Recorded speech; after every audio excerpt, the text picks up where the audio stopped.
Alright, this is what the Tooth Fairy does with all of her teeth by Evan. Once upon a time there was a Tooth Fairy, named the Tooth Fairy. She loved singing, collecting stuff, of course. Oh, and she lived in an invisible house in the dark forest. She collects teeth the most. One day her stomach rumbled a tiny bit. She thought she was hungry, so she went outside to get teeth. She wrote every address on every tooth she got, and later ate them and put $1 or $2 where the tooth was. When she got back, her stomach rumbled again, then another, and another, and another, and every time it rumbled, it got louder. Then a couple of seconds later, she threw up all the teeth. And the Tooth Fairy put back all the teeth and chased it with the money. But you know what? She forgot to erase the address, so she went to her house. She went to her house to go to sleep the next day, and the kids go out and find the Tooth Fairy where she lives and eat her. The end. So this is what we had to do. This is what I did with that story. It was quite the year in 2018 for four small boys in Monroe, Washington. They were surrounded by vast evergreen trees, and they attended a school called Hidden River. The leader of the group was a young boy named Evan. He lived off in the backwoods of Monroe, and he had a log house, so he was always the host of sleepovers.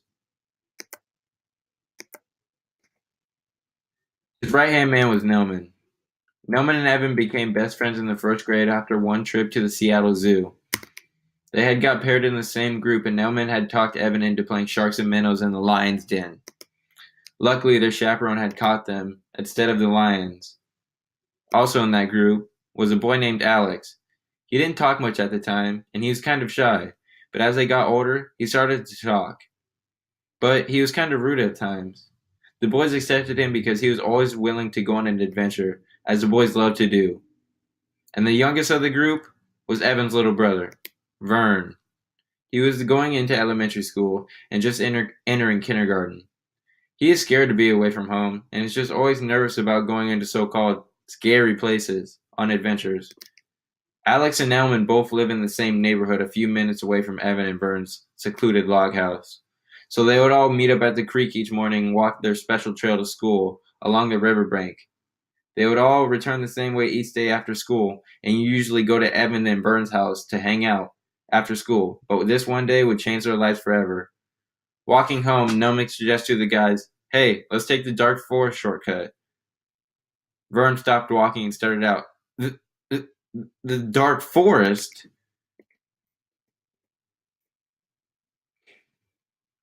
Yeah, it's a whole 5 minutes shorter," said Nelman. "A whole 5 minutes? What, are you scared of something, little Vern?" "No, I'm not scared of it," said Vern. "It's just not good, my mom says. There's things in there, you know." "What do you mean it's not good?" "No good as in creatures live in there. And I'm not trying to get abducted today," Vern replied. "What creatures live in there?" said Evan. "Probably the Tooth Fairy," said Nelman with a smirk on his face. "Hey, you never know what things you can find nowadays." "Remember when everybody said that Bigfoot was real, and then they made a TV show about it?" said Alex. Evan replied by saying, "Maybe we could do that with the Tooth Fairy. We would just have to find one first. Well, anyways, I say we vote on the Dark Forest shortcut." "Deal," said Alex. The boys raised their hand, and it was a 3-1 vote, Vern being the odd one out, and the boys headed for the Dark Forest.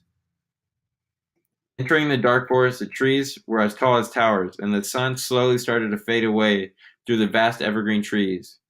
They continued on the narrow dirt trail through the forest. Evan was in the front of the pack, and he was determined to find something resembling a fairy, flying around before it got dark, and the boys would be stuck in the forest. Out of the corner of his eyes, Evan saw a white pile glimmering, and he said, "Guys, do you see that over there?" Vern was right behind him and whispered out, "Evan, don't go over there. Let's go home." But Evan continued to the walk to the shimmering pile.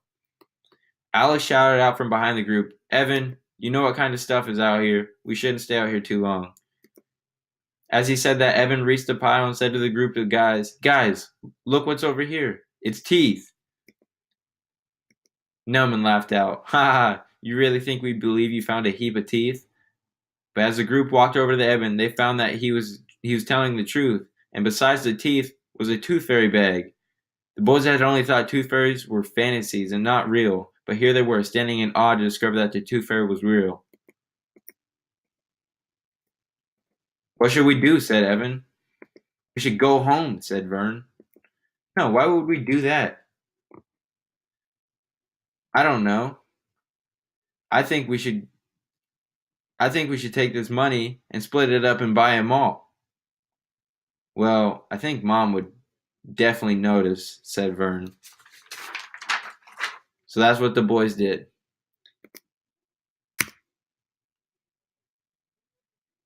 "Well, it's getting dark out, so we should head home before the fairy comes back," said Nelman. And so the boys did. They each split up, Nelman walking with Alex, and Vern walking with his older brother. They went home and went to sleep. It was about 2 a.m. and Vernon awoke to something tugging under his pillow. He instantly knew what it was. The Tooth Fairy.